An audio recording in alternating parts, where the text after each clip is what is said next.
नमस्कार, news our देख रहे हैं आप। मैं हूं देवेंद्र कुशवाहा। डिजिटल अरेस्ट की कानून में कोई जगह नहीं है। यह एक फ्रॉड है। लोगों को डरने की बजाय पुलिस की सहायता लेनी चाहिए। यह कहना है अतिरिक्त पुलिस महानिदेशक साइबर योगेश देशमुख का। तो आइए जानते हैं साइबर अपराध और डिजिटल अरेस्ट के बारे में। सवाल, डिजिटल अरेस्ट क्या होता है और कैसे होता है? कॉइन थोड़ा फेमस हो गया है जिसे डिजिटल अरेस्ट लोग कह रहे हैं। बेसिकली एक फ्रॉड करने का तरीका है, लोगों को बहकावे में लेके उनसे पैसे ऐंठने का तरीका है। जनरली इसमें यही होता है कि अनजान कॉल आ जाएगा, उनके झांसे में अगर आप आ जाते हैं तो फिर आपको वो धीरे धीरे अपने घेरे में लेते हैं। नॉर्मली स्टार्ट करते हैं आपको भय दिखाकर कि आपका मोबाइल नंबर किसी क्राइम में मिल गया है, आपका आधार कार्ड ऐसे पार्सल में रिलेटेड है जिसमें ड्रग्स मिल गए हैं, तो आपको एक भय दिखाते हैं। भय दिखाने के बाद वो कई बार शुरू में आदमी व्यक्ति नहीं डरता है, लेकिन उनकी सोशल इंजीनियरिंग जितने भी फ्रॉडस्टर्स हैं, क्राइम करने वाले लोग हैं, उन्होंने बड़ा एक्सपर्टीज डेवलप कर लिया और आपको कन्विंस करके वो डरा ही देते हैं काफ़ी लोगों को। और जो डर जाता है, उनकी झांसे में जाता है, उनसे धीरे धीरे वो उनकी सारी इन्फॉर्मेशन लेना शुरू कर देते हैं। उसके बाद फिर उनको एक इन्फॉर्मेशन इसलिए ले पाते हैं कि कह देते हैं कई बार कि अगर आपने इन्फॉर्मेशन नहीं दी तो आपको इमीडिएटली पुलिस बाहर आके अभी पकड़ लेगी, और अगर आप ऐसा नहीं चाहते हैं तो आप हमारे साथ कोऑपरेट करिए, आप आइए, हम वीडियो कॉल में ले लेते हैं और आपका सारा जितना बैंक अकाउंट हमको सैनिटाइज करना पड़ेगा। हमारे पास अलग अलग पीछे बैकग्राउंड में वो ऑफिस बना लेते हैं, जैसा लगता है कि वाकई पुलिस बनकर वो आपसे बात कर रहे हैं। कभी ईडी का ऑफिस बना देंगे, कभी पुलिस का ऑफिस बना देंगे, कभी सीबीआई का ऑफिस बना देंगे, और वीडियो कॉल में ऐसा लगेगा कि वाकई आप किसी सरकारी एजेंसी से बात कर रहे हैं। वो आपको किसी भी तरीके से कन्विंस करके आपसे आपकी सारी इन्फॉर्मेशन निकालते हैं और वो आपको अपने जगह से हिलने नहीं देते हैं। तो बेसिकली वो जो टर्म है कि आप अपनी जगह से हिल नहीं पाते हैं, आपको इतना डरा देते हैं कि अगर आप हिले तो बाहर पुलिस पकड़ लेगी, तो आप एक ही जगह बंद रहते हैं, उसी को वो टर्म आ चुका है डिजिटल अरेस्ट जो कहने का है। बेसिकली अल्टीमेटली एक फ्रॉड करने का तरीका है। डिजिटल अरेस्ट क्या है? इसकी कानून में कहाँ जगह है? डिजिटल अरेस्ट नाम की कोई चीज़ नहीं होती है। बार बार प्रधानमंत्री जी से लेकर सभी जिम्मेदार लोगों ने बार बार कहा है, और ऐसी कोई भी चीज़ होती नहीं है, ना हमारे कानून में कोई प्रावधान है। इसीलिए बार बार लोगों को हम समझाइश देते हैं कि ऐसे किसी भी डर भय में आकर कोई भी अपने पर्सनल इंफॉर्मेशन आप शेयर ना करें। सवाल, एपीके फाइल के माध्यम से भी फ्रॉड किया जा रहा है, इससे कैसे बचा जा सकता है? साइबर क्राइम एक ऐसी दुनिया है जहाँ पे निरंतर तरीके बदलते रहते हैं। जैसे पूर्व में अन्य तरीके से होता था, फिर बीच में डिजिटल अरेस्ट बन के आया, अब एपीके फाइल्स बन के आ रहा है। आपने सुना होगा, देखा होगा, महसूस किया होगा। कई बार मोस्टली जो कॉमन तरीका है वो मैरिज कार्ड इनविटेशन जो आपके मोबाइल ऐप्स पे आते हैं, मोबाइल फ़ोन्स में आते हैं, उसमें एक एपीके फाइल्स की नाम की फोल्डर होता है। एपीके फाइल्स इन जनरल एक सिस्टम है जिसमें एंड्रॉयड फ़ोन जो भी होते हैं उसमें वो आवश्यक होता है पूरे सिस्टम को रन करने के लिए। लेकिन एक ऐसे एपीके फाइल्स होते हैं जो मैलवेयर भी होते हैं। इसीलिए जैसे ही अगर आप किसी अनजान सोर्सेज से, अनसिक्योर्ड नेटवर्क से आपने उसको डाउनलोड कर लिया, तो आपकी बहुत सारी पर्सनल इन्फॉर्मेशन चली जाती हैं। कई बार आप ऐसे मैलवेयर्स होते हैं जो आपके फ़ोन को टेक ओवर कर लेते हैं। उसके बाद तरह तरह के साइबर सवाल, इससे कैसे बचा जाए? जो साइबर दुनिया की हाइजीन को अपनाता है, इंटरनेट दुनिया में जो हाइजीन आवश्यक है उसको अपनाता है, उसके साथ फ्रॉड्स करीब नहीं होते हैं। बचने का तरीका हर जगह यही है कि आप सतर्क रहिए। टेक्नोलॉजी अपनाना बहुत अच्छी बात है, लेकिन टेक्नोलॉजी में अपनाने वक्त जो सावधानियां बरतनी है, अगर आप नहीं बरतेंगे तो आपके साथ धोखा हो सकता है। इसीलिए कभी भी अनट्रस्टेड सोर्स से आप कुछ भी डाउनलोड ना करें। किसी भी अननोन वीडियो कॉल्स को आप टेकअप ना करें। ये आदि बातें अगर आप सतर्क रहते हैं, जनरली एपीके फाइल्स के लिए विशेषकर ये है कि आप किसी से भी अनट्रस्टेड नेटवर्क से या किसी भी अनट्रस्टेड फाइल को आप डाउनलोड मत करिए। और कहीं से भी आपके पास मैसेज आता है एपीके फाइल का, तो आप कॉल बैक करके। सवाल, म्यूल अकाउंट क्या होते हैं? कुछ तरीके अपनाता है, और साइबर क्राइम इसलिए भी बढ़ रहा है कि वो जो क्रिमिनल है वो महसूस करता है कि उसकी पहचान सामने नहीं दिख रही है, वो छुपा हुआ है, किसी उसके पास पर्दे हैं, अनजान दुनिया से व्यक्ति से बात करके उसको ठग ले पा रहा है। तो अल्टीमेटली ट्रांजैक्शन जो ऑनलाइन में होगा वो बेसिकली इंटरनेट के माध्यम से ही होगा, डिजिटल ट्रांजैक्शन ही होंगे, तो नॉर्मल फ्लो में आएगा। अब डिजिटल ट्रांजैक्शन के लिए बैंक अकाउंट होने का आवश्यक है, बिना बैंक अकाउंट के डिजिटल ट्रांजैक्शन हो नहीं पाएंगे। तो क्रिमिनल क्या सोचता है कि मेरे पास ऐसे अकाउंट हैं जिसमें मैं आइडेंटिफाई ना हो पाऊँ। मैं अपने अकाउंट में अगर पैसे ठगी के पैसे लेता हूँ तो नेचुरली आइडेंटिफाई हो जाऊंगा। इतने सारी जो एजेंसीज हैं, गवर्नमेंट की इन्फोर्समेंट एजेंसीज हैं, वो आपको पकड़ लेंगी। तो वो चाहता है कि मैं एक ऐसा अकाउंट यूज़ करूँ, बैंक अकाउंट यूज़ करूँ, ऐसे बैंक अकाउंट में ठगी के पैसे मांगूँ या मंगवाऊँ जहाँ से वो एनफोर्समेंट या पुलिस जो एजेंसीज हैं अगर वो पहुंचे भी तो वो मेरे तक ना पहुंच पाए, कहीं और तक पहुंच ट्रैक ना कर पाए। तो वो करते क्या है, अब एक काइंड ऑफ बड़ा नेटवर्क सा डेवलप हो रहा है, ऑर्गेनाइज टाइप से ये क्राइम होने की ओर बढ़ रहा है। ये ऐसे अनसस्पेक्टिंग लोगों से बात करके गांव देहातों में जाकर और ये कहकर कि आपको उनके बैंक अकाउंट्स खुलवा लेते हैं। कई बार उनको ऐसे स्कीम्स के बारे में भी कि हम सरकारी स्कीम्स वगैरह लॉन्च करने वाले हैं, आप अपना डिटेल दे दीजिए, उस डिटेल से बैंक अकाउंट खुलवा लेते हैं। तो किसी अन्य व्यक्ति का बैंक अकाउंट यूज़ करना, और उस व्यक्ति की हो सकता है जानकारी में ज़्यादातर नहीं रहता है, और उस बैंक अकाउंट में पैसे मंगाना, तो वो जो अकाउंट खुलवाते हैं that is called a mule account. यानी बेसिकली आप किसी अन्य व्यक्ति के अकाउंट को क्राइम में इस्तेमाल कर रहे हैं, और जो अन्य व्यक्ति है शायद उसको कई बार जानकारी भी नहीं होती कि उसका अकाउंट गैर कानूनी कार्यों के लिए यूज किया जा रहा है। That is called a mule account. सवाल, साइबर क्राइम में सेक्सटॉर्शन किया जा रहा है। जो साइबर क्रिमिनल्स ने जो अपना मोडस ऑपरेंडी अपनाया है, जो तरीका अपनाया है, वो ये है कि एक वीडियो कॉल करेंगे और जैसे आपने अनजान व्यक्ति का वीडियो कॉल ऑन किया, सामने कुछ सॉफ्टवेयर्स होते हैं, उसमें महिला प्रदर्शित होती है, और शुरू में तो ये एक्चुअली महिलाएं होती थी जो सामने वाले व्यक्ति को वीडियो कॉल में बातों में उलझाकर ऑब्सीन कार्य करने के लिए काइंड ऑफ प्रेरित कर देती थी, और वो बैक एंड में उसका रिकॉर्डिंग हो जाता है। और जैसे ही रिकॉर्डिंग हो जाता है तो उसके बाद ब्लैकमेलिंग का सर्कल स्टार्ट होता है, सीक्वेंस स्टार्ट होता है। तो जो व्यक्ति इसमें उलझ जाता है, वो भय के मारे, समाज में उसकी बेइज्जती ना हो, अपनी ईमान प्रतिष्ठा के नाते वो इस जाल में उलझ जाता है। कई बार वो पैसे देने लग जाता है। तो ये basically it's an extortion through sex video, which is called sextortion. तो ऐसा है कि बेसिकली एक ऑब्सीन हरकतें आपसे करा के जो समाज में खुलेआम पाबंदी होती है, वो रिकॉर्ड करके फिर आपसे ब्लैकमेलिंग करके जो पैसे ले जाते हैं, दैट इज कॉल्ड सेक्सटॉर्शन।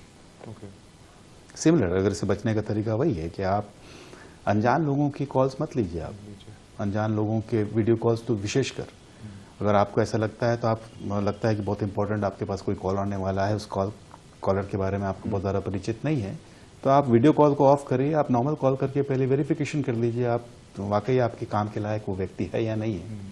और उससे बचने का तरीका, जैसे मैंने कहा कि आप सतर्क रहेंगे तो आपके साथ अपराध होने की संभावनाएं कम रहेंगी। शेयर मार्केट में भी कई फ्रॉड किए जा रहे हैं। जो एप्स यूज करते हैं उसमें अपन परमिशन देते हैं, जी। तो इट्स अ कॉम्प्रोमाइज इस बीच में है कि या तो आप वो सुविधा लें और थोड़ा बहुत आप अपनी पर्सनल लिबर्टीज को कॉम्प्रोमाइज करें।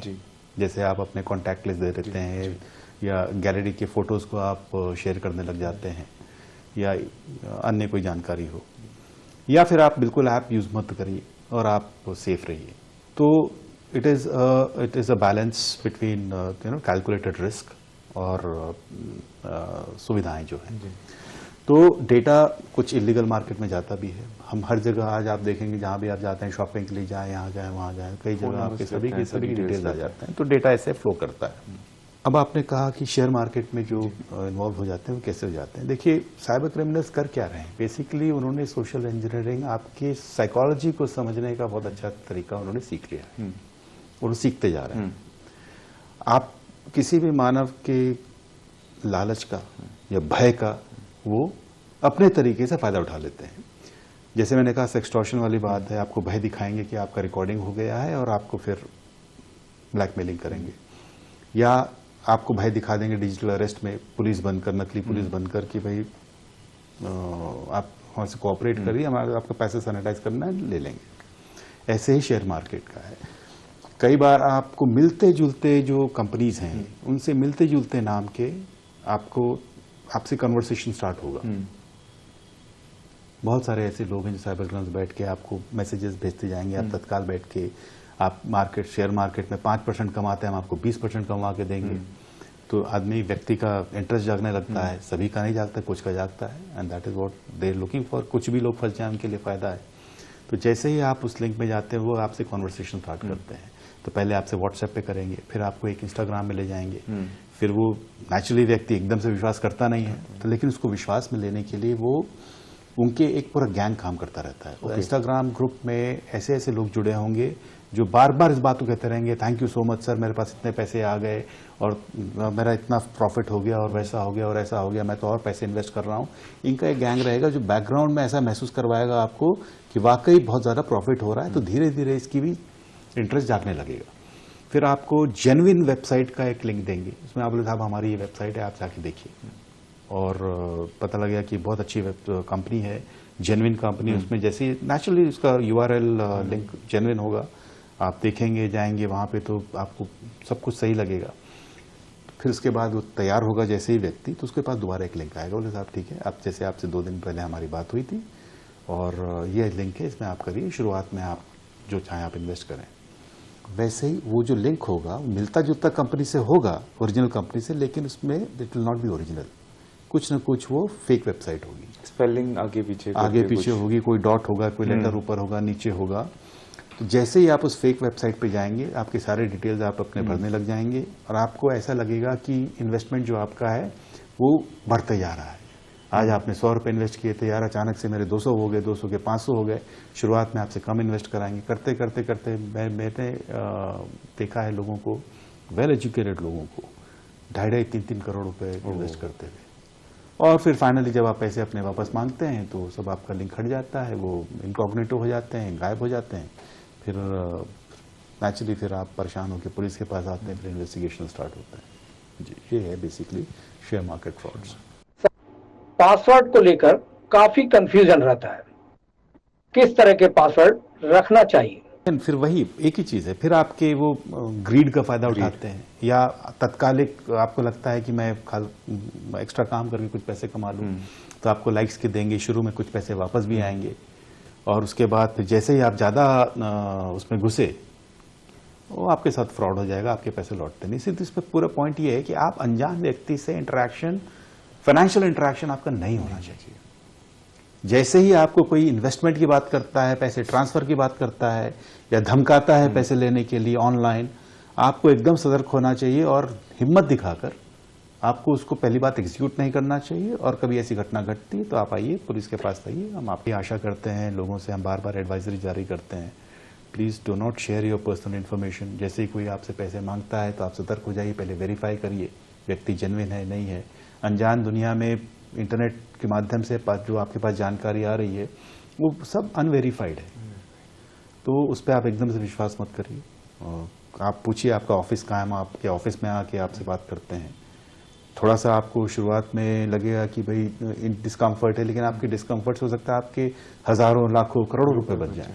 तो अगर आप सतर्क रहेंगे, अनजान व्यक्तियों से आप एकदम वार्तालाप करके अपनी पर्सनल इन्फॉर्मेशन शेयर नहीं करेंगे, पासवर्ड अपने स्ट्रांग रखेंगे, तो आप टेलीग्राम टास्क फ्रॉड क्या है? मार्केट में पासवर्ड ब्रेकर्स के बहुत से एल्गोरिदम्स ऑलरेडी मार्केट में हैं। तो अगर आप इतना सिंपल पासवर्ड रखेंगे तो सिस्टम ऑटोमेटिकली उसको रन करके प्रेडिक्ट करके आपका फोन खोल भी लेगा, आपके सिस्टम को खोल लेगा। इसीलिए कहा बड़े इजी हो जाता है प्रेडिक्ट करने के लिए, क्योंकि मशीन है, मशीन प्रेडिक्शन कर देती है। इसीलिए जब आप कॉम्प्लिकेटेड पासवर्ड रखते हैं तो कोई भी बाहर का मशीन उसको ब्रेक करने में इतनी आसानी नहीं होती। तो और दूसरा है, चलो मान लीजिए मशीन नहीं भी यूज हो रहा है, तो जो व्यक्ति है वो जानता है कि आप लापरवाह हैं, आपने बड़े इजी पासवर्ड रख दिए हैं, तो वो बड़ा इजीली ब्रेक इन कर जाता है। एक बार आपका सिस्टम कॉम्प्रोमाइज हुआ, मोबाइल फोन कॉम्प्रोमाइज हुआ, आपके सारा पर्सनल डेटा बाहर चला गया, तो फिर उस साइबर क्राइम की दुनिया में आपके साथ किस लेवल तक का धोखा होगा, ये तो दुर्भाग्य वाली। साइबर क्राइम को लड़ने के लिए पूरे भारत सरकार में और मध्य प्रदेश सरकार में बहुत सी व्यवस्थाएं हैं। जैसे ही कभी दुर्भाग्यवश आपके साथ फाइनेंशियल फ्रॉड हो जाता है, आपके पैसे ऑनलाइन कहीं गलत जगह ट्रांसफ़र हो जाते हैं, गलत in the sense cyber fraud हुआ हो जी, तो आप तत्काल आपको बिना समय गवाए 1930 हेल्पलाइन नंबर है भारत सरकार की, उसमें कॉल करना है। और उस कॉल करने के बाद आपकी जो इन्फॉर्मेशन हैं वो बाकायदा जो पीछे बैकएंड में जो सुन रहे होंगे कॉल वो लेंगे और डिटेल्स अपलोड करके उसमें फिर वो जो आगे की प्रक्रिया है कि पैसे ट्रांसफ़र और आगे ना हो पाए, अगर आपने जल्दी कंप्लेन कर दी तो हो सकता है कि पैसे आपके बच भी जाएं। ओके। तो ये गोल्डन मिनट्स होते हैं, फ्यू मिनट्स होते हैं कि वरना क्रिमिनल्स करते क्या है कि एक बैंक अकाउंट से ट्रांसफ़र हुआ जैसे ही आपने किया वो फटाफट कई बैंक अकाउंट में निकल जाता है और कई जगह विड्रॉ भी हो जाता है। इसीलिए समय इंपॉर्टेंट है।